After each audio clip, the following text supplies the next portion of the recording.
नमस्कार दोस्तों, स्वागत है आप सभी का आपके अपने स्टडी चैनल एडी कॉन्सेप्ट में।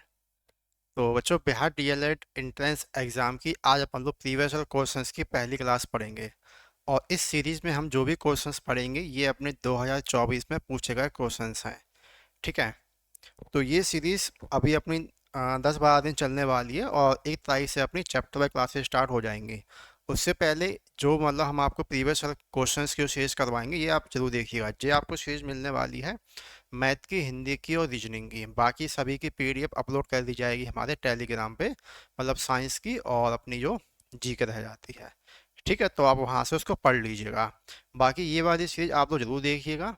सीरीज को बनाने का मेन मोटिव अपना ये है कि आपको थोड़ा सा एक आइडिया मिल जाए कि एग्जाम में जो क्वेश्चन आते हैं वो क्वेश्चन पूछे कैसे जाते हैं और उनको हमें कम समय में कैसे सॉल्व करना है। अब हम यहाँ पे तो एकदम ज़्यादा शॉर्ट नहीं बताएंगे आपको, क्योंकि भाई आप लोगों को चैप्टर पढ़ाना पड़ेगा, इसके बाद जाके आप हमारे शॉर्ट मेथड समझ पाओगे। अगर हम यहीं से आप लोगों को शॉर्ट पढ़ा देंगे तब तो फिर कुछ समझ में भी नहीं आएगा, वीडियो आप देखोगे भी नहीं।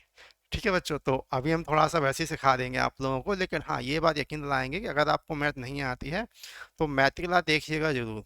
अब यकीन मानो बच्चों, 25 में से 20 नंबर आपके वैसे ही आ जाएंगे, आपको पता भी नहीं चलेगा कि कब हमारे 20 नंबर आ गए मैथ में। इस बार कई सारे बच्चों के 23 और 24 नंबर भी आए हैं मैथ में हमसे पढ़कर। ठीक है, तो मैथ के लोग बेफिक्र रहिए, जो भी नया स्टूडेंट हो तो बेफिक्र होकर मैथ पढ़िएगा।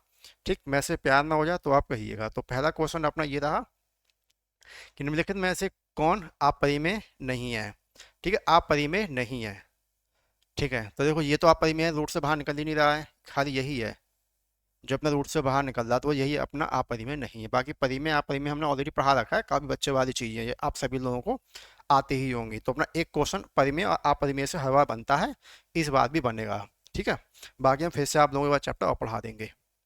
अगला यहाँ पे क्वेश्चन लिखा हुआ है कि देखो, यदि 47 से 379 में भाग देने पर शेषफल अपना 3 बचता है तो भागफल क्या है। तो जो देखो इसका एक फॉर्मूला होता है। फॉर्मूला क्या होता है अपना, भाज्य इक्वल टू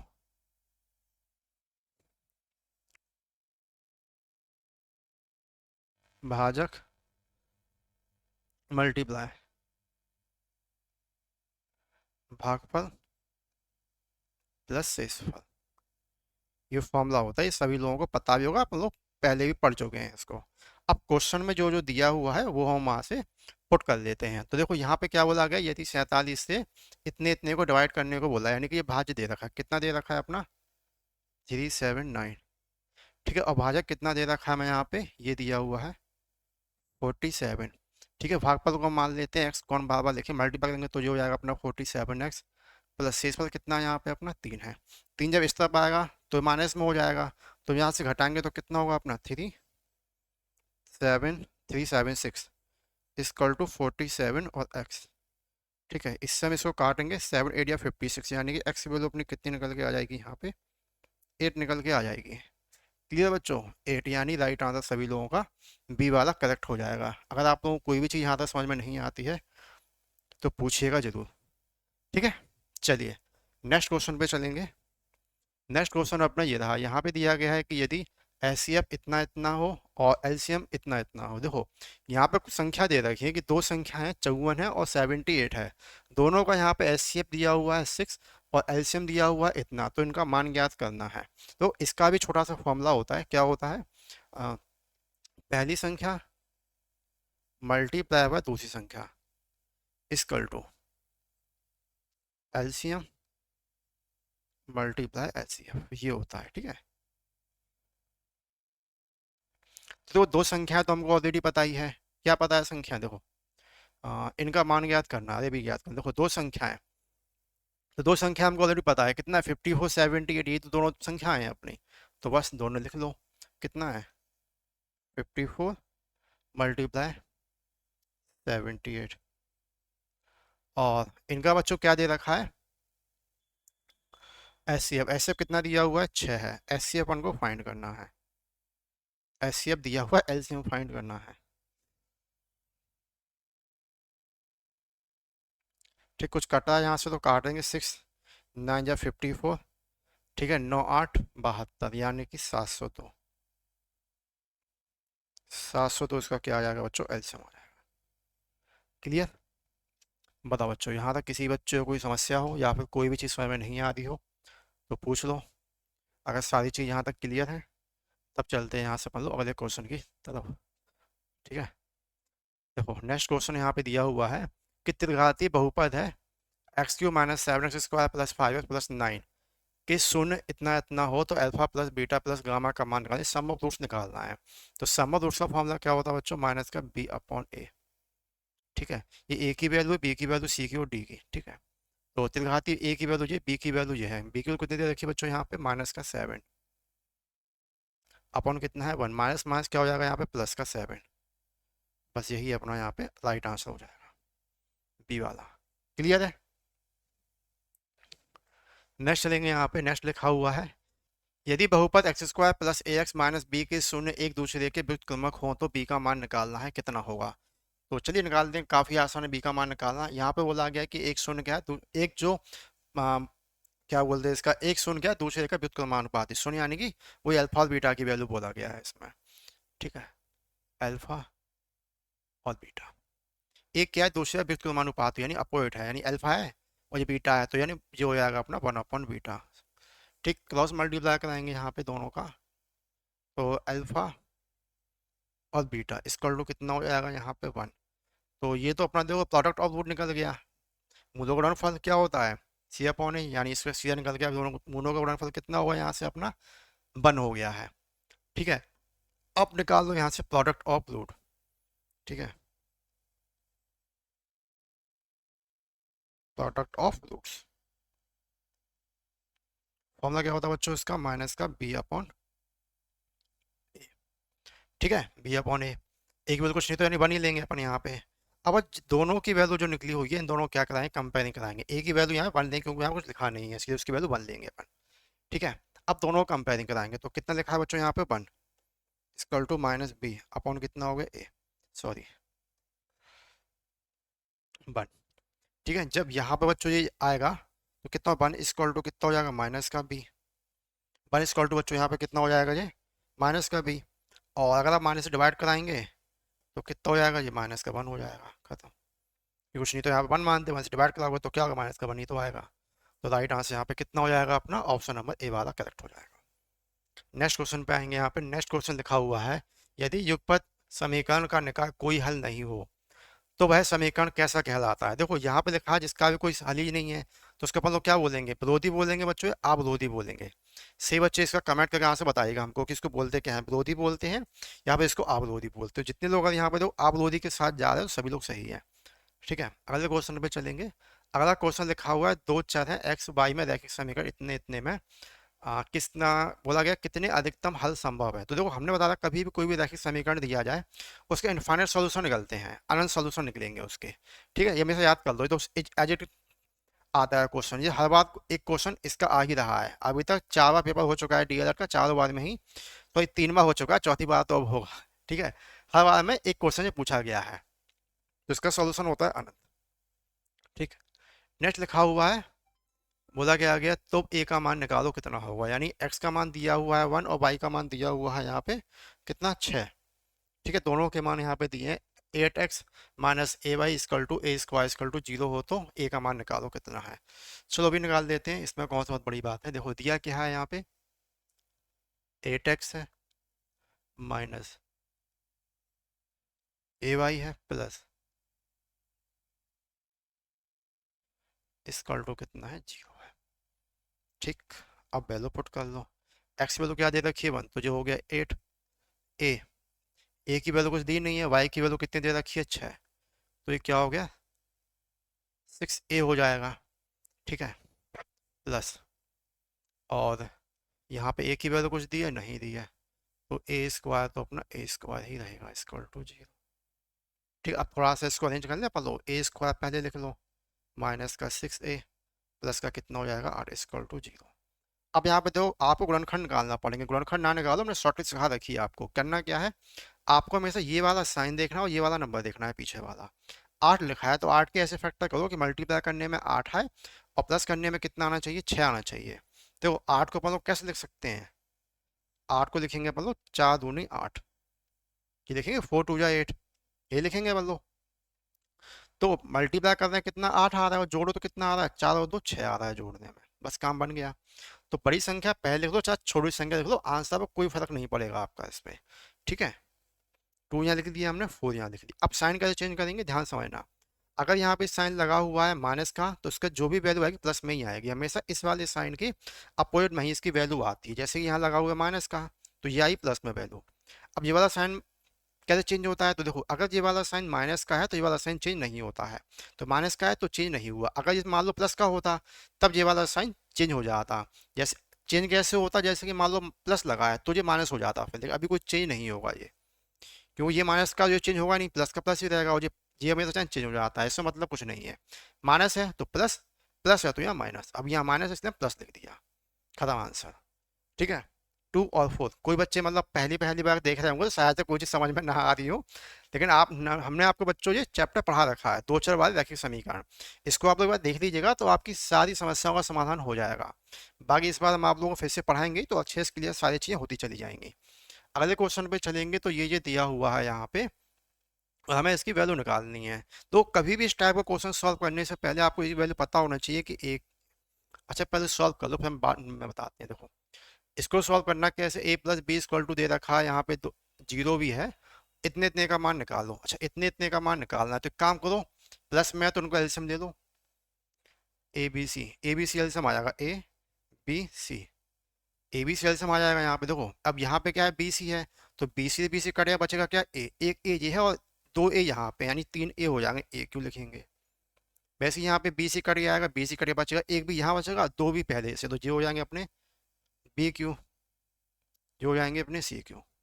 अब एक चीज़ आपको पता होगी कि A Q plus B Q plus C Q equal to क्या होता है बच्चों, 3 AB सी होता है, ये चीज़ आपको पता होगी पहले से ही।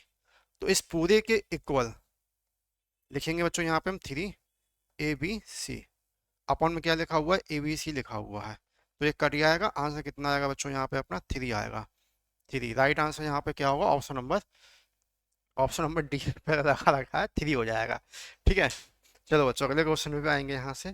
तो नेक्स्ट क्वेश्चन अपना ये रहा, यहाँ पे दिया है कि देखो रमेश अपने धन का कुछ भाग 96 रुपए के 9% स्टॉक में तथा शेष का 120 रुपए के 12% स्टॉक में लगाता है। यदि दोनों स्टॉकों का वार्षिक लाभांश समान हो तो दोनों स्टॉकों में लगे धन का अनुपात कितना हुआ। जो क्वेश्चन निकालना काफी ज्यादा आसान है। इसको देखो क्या बोला गया, जो 96 रुपए लगा रहा है ये कितने परसेंट से लगा रहा है, 9 से। ठीक है, दोनों का अनुपात ही पूछा है। दूसरा लगा रहा है ये 120 रुपए 12 से। देखो परसेंट परसेंट कट जाएगा, लिखा नहीं है अपन ने, अब काट लो जो कट रहा है। तो देखो ये तो कितने से कटेगा अपना, 3 तिल का 9, 3 दूनी 6 और 3 तिल का 9। ठीक है, ये कितना हो जाएगा, यहाँ से ये कट गया अपना 10 बार, क्रॉस मल्टीप्लाई कराएंगे तो कितना हो गया अपना 32, ये होगा यहाँ पे अपना 30, यहाँ अपन काटेंगे 16 और 2 से अपन इसे काटेंगे कितनी हो जाएगा अपना 15 बार, यानी अपना करेक्ट आंसर कितना होगा, 16:15। ठीक है, बिंदुओं -3 -4 तथा 1 -2 को मिलाने वाली रेखाखंड को बाई अक्ष M/N अनुपात में बांटती है। M/N अनुपात में बांटती है, यानी कि जब अपन ने हमने लिख दिया है ये, तो इस मतलब 22 से जो भी अनुपात आएगा वो अपन को यहाँ पे निकालना है। ठीक है, चलो अभी निकाल देते हैं अपन लोग। तो इसको हम पहले देखो डिटेल समझा दें, क्वेश्चन है क्या। जैसे कि यहाँ पे हो गया अपना ए पॉइंट, ये हो गया अपना बी, यहाँ इसको बोलते हैं चलो एक्स और वाई, यहाँ होता है अपना, ये होता है एम, ये होता है बच्चों यहाँ पे एन। ठीक है, तो देखो पहले वाली वैल्यू दे रखी हो एक ही स्थान पे रखते हैं अपन लोग, यानी -3 और -4, यहाँ लिखते हैं बच्चों 1 और -2। ठीक है, 1 और -2। अब यहाँ पे बोला गया बच्चों बाई एक्स से बोला गया, तो अपन एक्स को क्या कर लेंगे, यहाँ पे 0 कर लेंगे। बस अब आंसर निकाल दो आराम से। तो फॉर्मूला क्या होता है बच्चों, इसको m plus M upon m plus n, यहाँ पे होता है बच्चों x2, यहाँ होता है अपना x1। ठीक है, देखो m की वैल्यू तो कुछ दी नहीं है, m की वैल्यू तो कुछ दी नहीं है, और x की वैल्यू यहाँ पे कितनी है 0, तो ये तो 0 लिख दिया m, तो m की जगह पे m रहेगा। x2 की वैल्यू देखो ये वाली वैल्यू दे रखी है x1 y1, ये है x2 बाई टू। तो एक्स टू वैल्यू कितनी दे रखी है 1, ठीक है, और जी वैल्यू कितनी दे रखी है -3। ये कितना है m plus n, cross multiply होगा तो ये तो हो गया अपना 0। अब इसको सॉल्व कर लो, ये कितना होगा यहाँ पे अपना 0 इक्वल टू हो जाएगा अपना m माइनस, देखो ये कितना है अपना माइनस का है ना, तो ये कितना हो जाएगा -3n हो जाएगा। माइनस कितना होगा बच्चों ये 3n। अब हमको दोनों की वैल्यू ही निकालना है, एक काम करो, m को यहाँ लेके आ जाओ, तो ये हो गया माइनस का m और ये हो गया -3n। पहले इसी माइनस से माइनस कट जाएगा, m के सामने कितना लिखा हुआ है 3 लिखा है, तो m की वैल्यू कितनी हो गई 3। n के सामने कुछ नहीं लिखा तो क्या मानेंगे 1 मानेंगे, तो ये निकल गई आंसर m रेशियो n। अगर m n की वैल्यू निकालें कितना 3 रेशियो 1 निकल जाएगी, 3 रेशियो 1। क्लियर है बच्चों, बताओ यहाँ तक किसी बच्चों को कोई भी चीज़ अगर समझ में नहीं आई हो तो पूछ लीजिए। और जितने बच्चे आधुनिक गणितज्ञ के अनुसार अपरिभाषित पद है, मतलब ऐसा कौन सा पद है जो अभी तक परिभाषित ही नहीं किया गया है, अनडिफाइंड पूछा गया, तो ये देखो बिंदु के बारे में ही पता है अपन को, समतल के बारे में पता है, रेखाएं के बारे सबके बारे में पता है। तो जिसके बारे में नहीं पता, जिसके बारे में परिभाषित ही नहीं किया, अपरिभाषित हो, तो इनमें से कोई नहीं, क्योंकि सबके बारे में बताया गया, तो राइट आंसर इसका ऑप्शन नंबर डी हो जाएगा। अगले क्वेश्चन पे चलेगा। अगला क्वेश्चन लिखा हुआ है कि समकोण त्रिभुज का कर्ण 25 सेंटीमीटर और शेष दो भुजाओं में से एक दूसरे से 5 सेंटीमीटर लंबी है, तो अन्य दो भुजाओं की लंबाई निकालना है, क्या होगी। देखो इस तरह के क्वेश्चन को हमने आप लोगों को टेबलेट के माध्यम से करना सिखाया हुआ है, टेबलेट से करोगे तो काफ़ी जल्दी निकाल पाओगे। टेबलेट सभी लोगों को आती है, नहीं आती है तो हमने पढ़ा रखी है, देख लीजिएगा, नहीं तो अभी एक बार हम फिर से पढ़ा ये तो देख लेना, ठीक है। तो ये क्या है बच्चों, अपना समकोण त्रिभुज बन गया है। किसी भी एक त्रिभुज का 90 डिग्री का एक एंगल होता है, उसको अपन बोलते हैं राइट एंगल ट्रायंगल, यानी समकोण त्रिभुज बोलते हैं। अब यहाँ पर सबसे लॉन्गेस्ट साइड यानी हाइपोटेनियस कर्ण, कर्ण कितनी दे रखी है 25 है, कर्ण दे रखी है बच्चों 25 है, और बोला कि और दो शेष भुजाओं में से एक दूसरे से 5 सेंटीमीटर लंबी है, तो अन्य दो भुजाओं की लंबाई निकाल दो। अगर अपन फॉर्मूले से करेंगे तो क्वेश्चन बड़ा हो जाएगा, फॉर्मूला से अपन करना ही नहीं है, ठीक है, फॉर्मूला अपन करते ही नहीं है। तो हमने आप लोगों बच्चों टेबलेट सिखाई थी, सबसे छोटी टेबलेट है, कौन सी सिखाई थी हमने आप लोगों को, 3 4 5, ठीक। और जिस बच्चे को नहीं पता है कि टेबलेट होती क्या है, तो हमने पढ़ा रखी है, नहीं तो कमेंट करके बता देना, टेबलेट हम फिर से पढ़ा देंगे आप लोगों को, ठीक है। लेकिन यहाँ पे अब क्वेश्चन में देखेंगे, यहाँ पे अपन ने टेबलेट खुद से लिखी है 5, 3 4 5 टेबलेट यही होती है अपनी, लेकिन यहाँ पे बोला हाइपोटेनस 5 नहीं है, कितना है 25 है, इसे कितने टाइम ज़्यादा है 5 टाइम ज़्यादा है, तो फिर ये वाली साइड भी 5 टाइम ज़्यादा होगी, ये वाली साइड भी 5 टाइम ज़्यादा, यानी कितनी हो जाएगी ये 15 ये होगी, 5 चौको 20, 20 ये होगी, और 25 तो अपने यहाँ पे थी तो थी। अब यहाँ पे तो क्वेश्चन में खुद ही बोला गया था कि जो शेष दो भुजाएं हैं एक दूसरे से 5 सेंटीमीटर लंबी हैं, तो देखो ये कितनी है 15 है, ये कितनी है 20 है, डिफरेंस कितने का है 5 सेंटीमीटर लंबाई है ना, 5 सेंटीमीटर डिफरेंस है, तो बस यही तो पूछा था। दोनों भुजा पे निकल गई 15 और 20, 15 20 कहाँ है, ऑप्शन नंबर थर्ड में ही है। तो ये इससे बेस्ट मेथड आपको कहीं नहीं मिलेगा, मिलेगा तो खाली अपने ऐसे एडी कॉन्सेप्ट चैनल पे। तो जितने लोगों ने भी अभी तक एडी कॉन्सेप्ट चैनल को सब्सक्राइब नहीं किया है तो सब्सक्राइब वो कर लेना, ठीक। काफ़ी दिनों बाद पढ़ा रहे हैं, लेकिन अब अपनी क्लासेस कंटिन्यू चलने वाली हैं, क्लियर है। चलो, और थोड़ा सा बच्चों क्लास को शेयर जरूर कीजिएगा, और सब्सक्राइब अगर नहीं ठोक गए सब्सक्राइब तो भैया मस्ट है इस बार, ठीक। चलो अगले क्वेश्चन पे आ जाओ। अगला क्वेश्चन लिखा है, देखो यहाँ पे बोला गया है कि एक कमरे की 4 दीवारों को प्लास्टर करने की लागत है जो 25 रुपये है, लंबाई चौड़ाई ऊंचाई को 2 बार प्लास्टर करना है, तो कितने पर लागत आएगी। देखो लंबाई चौड़ाई को 2 बार करना है, तो यानी 2 बार लंबाई लेंगे, लेंथ ब्रेथ, और हाइट भी 2 बार लेंगे। देखो प्लास्टर करने का जो फॉर्मूला होता है 2H L+B होता है। अगर आपको एक कमरे में प्लास्टर करना है उसका फॉर्मूला ये होता है, तो यही तो बोला एक कमरे की 4 दीवार प्लास्टर करने की लागत कितनी है 25, यानी इस पूरे के इक्वल कितना दे रहा है अपन 25 दिया हुआ है, ध्यान समझना। लेकिन अब क्वेश्चन में थोड़ा सा बोल दिया इसको 2 बार कर दो, अब बोला इसको जो भी काम करो 2 2 बार करो, ठीक है। तो हम क्या करेंगे, फॉर्मूला ये लगेगा, इसमें 2 से मल्टीप्लाई करा देंगे, और जो फॉर्मूला अपना लिखा हुआ है 2L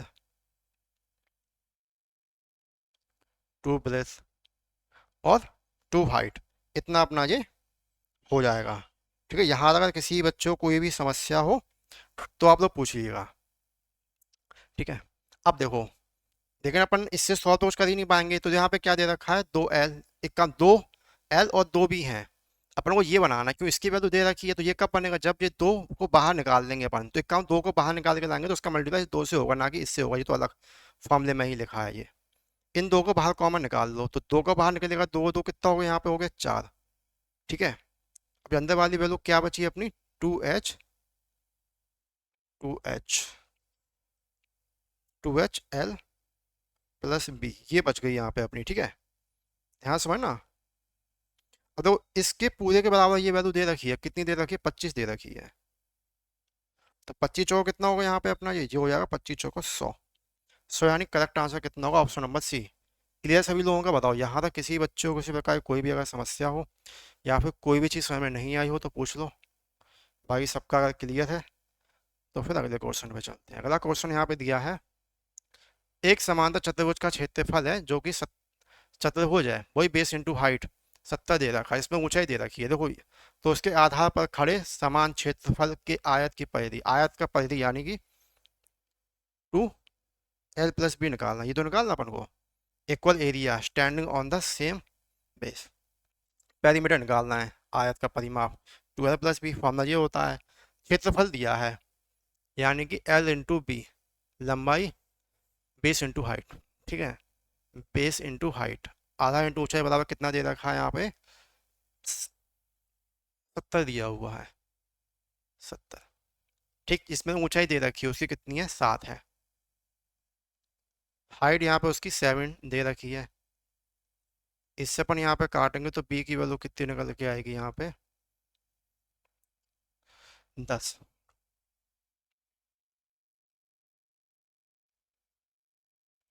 तो लंबाई बच्चों कितनी है, लेंथ, वो बेस इंटू हाइट, लंबाई इंटू चौड़ाई कितनी दे रखी है, ऊंचाई यानी हाइट 7। बेस कितनी निकाल ली अपन ने यहाँ पे, 10। कितना हो गया, 17। 17 दूनी कितना हो गया यहाँ पे अपना, 34। ठीक है, सी वाला अपना यहाँ पे परफेक्ट आंसर हो जाएगा। क्वेश्चन काफी ज्यादा आसान था। अगले क्वेश्चन में चलेंगे। कागज पर बने बारीक बिंदु या समतल पर स्थित स्थान को कहते हैं, बिंदु बोला गया तो बिंदु ही तो कहेंगे, एक बिंदु कहेंगे बच्चों इसको, ये तो लल्लू क्वेश्चन था, कुछ करना ही नहीं था इसमें। अगले क्वेश्चन में चलेंगे। पांच संख्याओं का माध्य 18 है, यदि एक संख्या हटा दी जाए तो माध्य 16 हो जाता है, हटाई गई संख्या बताओ क्या है। देखो बड़ा आसान क्वेश्चन है। पहले क्या बोला है, पांच संख्याएं हैं, पांच संख्या का जो माध्य कितना है, 18 है। अब बोले एक संख्या हटा दो, पहले संख्या 5 थी, 5 में से एक संख्या हटा दी, कितनी संख्या बची अपनी, 4। अब माध्य कितना हो गया, 16 हो गया। तो डिफरेंस चेक कर लो, डिफरेंस कितने का चल रहा है, यहाँ पे हुआ बच्चों 2, यहाँ कितना हुआ, -1, -1 हुआ है, ध्यान समझना। तो करना क्या है बच्चों, देखो इस 5 का मल्टीप्लाई कराओ इस वाले 2 से, और इस वाले 16 का मल्टीप्लाई कराओ इस वाले -1 से। तो 5 दूनी कितना हो गया, 10, यानी माइनस का 10। 16 मल्टीप्लाई करेंगे तो कितना हो गया अपना, 16 एकम 16। माइनस माइनस क्या होता है, प्लस, औसत कभी माइनस में नहीं आता, इसलिए माइनस का ध्यान नहीं रखाना है आंसर में। तो 26 अपना यहाँ पे आंसर हो जाएगा।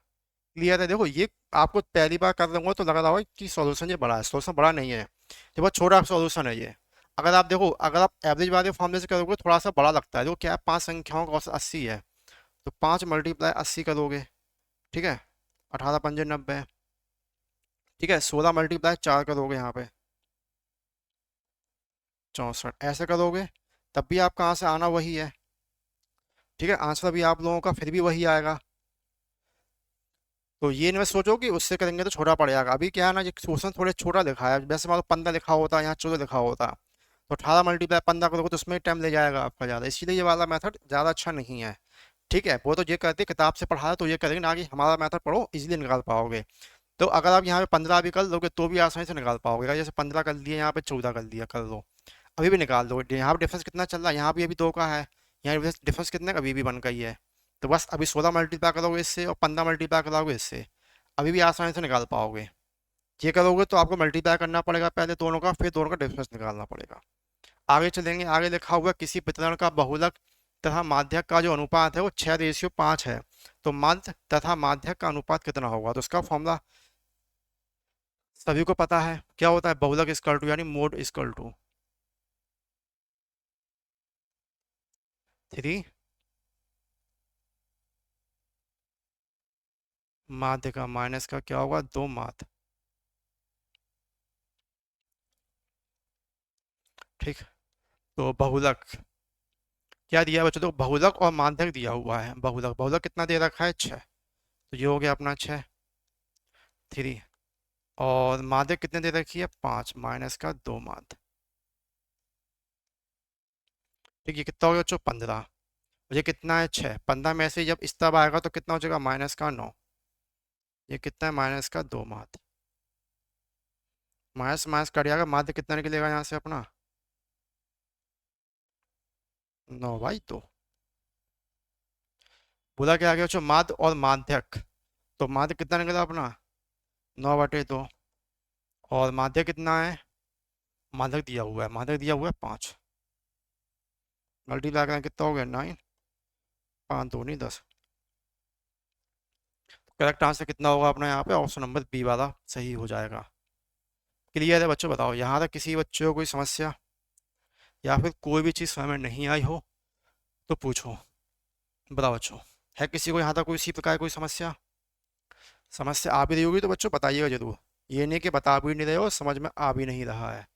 अगला क्वेश्चन अपना ये दिया है, इसमें दिया निम्नलिखित में से किसका माध्य और माध्यक तथा बहुलक का मान समान है। तो ये देखो, इसको तो पहले ऑप्शन से चेक कर पाएंगे, बिना उसके नहीं कर पाएंगे। सबका मान बोला है कि तीनों का मान समान होना चाहिए। तो सबसे पहले पता होना चाहिए बहुलक क्या होता है, माध्य क्या होता है, माध्यक क्या होता है। देखो हम आपको बिल्कुल इसी तरीके से बता दे रहे हैं। आप किसी भी ऑप्शन को चेक कर लो, जिसको इच्छा हो उसको चेक करके देख लो। ठीक है, सबसे पहले तो अपन देखो माध्य, माध्य यानी क्या होता है बच्चों, औसत। औसत चैप्टर पढ़े है ना, वही है। तो पहले माध्य चेक कर लो, माध्य से इजीली हो जाएगा। इनको अपन जोड़ेंगे, कितना हो गया, 6 और 4 10, 10 को डिवाइड करेंगे बच्चों अपन लोग 4 से, तो पॉइंट में जाएगी वैल्यू, ये तो नहीं हो रहा। इसका माध्य निकालेंगे, जोड़ो पहले, कितना हो गया, ये कितना है, 4 और 6 10, 15। 15 को अपन लोग डिवाइड करेंगे 5 से, तो 5 दिया 15, 3 निकाल रहा, अभी भी कुछ काम नहीं बना। ये दोनों तो नहीं है, ए और सी तो नहीं हो रहा है। शायद से बी हो सकता है या डी हो सकता है। चलो करके देखते हैं थोड़ा बड़ा सा, तो आप भी समझ जाओगे कि हम कर कैसे रहे हैं। हमने ऑप्शन नंबर बी उठाया। ठीक है, 1 है, 3 है, 3 है, 3 है। देन क्या है बच्चों, यहाँ पे आपका 5 है। ध्यान समझना यहाँ तक। पहले क्या निकाल रहा है अपन लोग, माध्य निकाल रहा है। माध्य बोलते तो अपन लोग औसत, इंग्लिश में बोलते हैं इसको मीन। सारी संख्याओं को जोड़ लो, संख्या कितनी हो जाएंगी, 3 तिरका 9, 10 और 15। कितनी संख्या है, 1 2 3 4 5। 5 से डिवाइड कर कितना आ गया, 3। तो यहाँ से एक बार 3 निकल गई अपनी। ठीक, आगे चलेंगे। अब क्या होता है बच्चों, देखो माध्यक। माध्यक होता है बच्चों बीच वाली संख्या। पहले जो भी डेटा अपन को दिया हुआ है उसको अरेंज कर लेंगे अपन लोग असेंडिंग ऑर्डर। असेंडिंग ऑर्डर कैसे कहते हैं बच्चों, बढ़ते हुए क्रम में अरेंज कर लेंगे उसको। अरेंज करने के बाद जो संख्या बीच में आएगी वही अपनी माध्यक हो जाएगी। तो अरेंज कर दिए, अरेंज पहले से ही है। बीच में क्या लिखा, 3, तो माध्यक भी हो गया 3। दो चीज़ तो अपनी सेम निकल गई। अब क्या बोला, बहुलक। बहुलक क्या होता है, जो नंबर सबसे ज़्यादा बार आया हो उसको बहुलक कहते हैं। सबसे ज़्यादा बार क्या है, 3 आया, तो बहुलक कितना हो गया इसका, 3। यानी तीनों चीज़ें अपनी समान निकल गई हैं, खत्म। तो अपना बी वाला ये ऑप्शन करेक्ट हो जाएगा। ठीक है बच्चों, तो आज का बच्चों हम यहीं समाप्त करेंगे। उम्मीद करें क्लास आप लोगों को अच्छी लगी होगी। क्लास के रिगार्डिंग अगर आपको कोई भी समस्या हो या कोई भी चीज़ समझ में नहीं आई हो तो कमेंट करके बताइएगा जरूर। अगर चैनल पर अगर आप लोग नए हैं तो चैनल को सब्सक्राइब कर लीजिएगा और वीडियो को ज़्यादा से ज़्यादा शेयर कीजिए, जिससे ज़्यादा से ज़्यादा लोगों के पास क्लास पहुँच सके। ठीक है बच्चों, और आपको पता चली गया होगा, जितने नए बच्चे हैं बता दें हम आप लोगों की, हम 3 साल से ऑलरेडी पढ़ाई रहे हैं डीएलएड का। इस बार 14 साल पढ़ा रहे हैं हम। ठीक है, तो अभी कुछ दिन क्लासेस अपनी रिकॉर्डेड फॉर्म में चलेंगी, आप पर लाइव अपन शाम को 7 बजे मिलेंगे। ठीक, अगर आपको कोई भी ऐसी डाउट आता है, कोई समझ में नहीं आती तो कमेंट करके पूछिएगा जरूर, रिप्लाई आपको मिल जाएगा वहाँ पे। और क्लास को ज़्यादा से ज़्यादा शेयर करना, चैनल को सब्सक्राइब करना तो बिल्कुल भूलना ही मत। धन्यवाद बच्चों।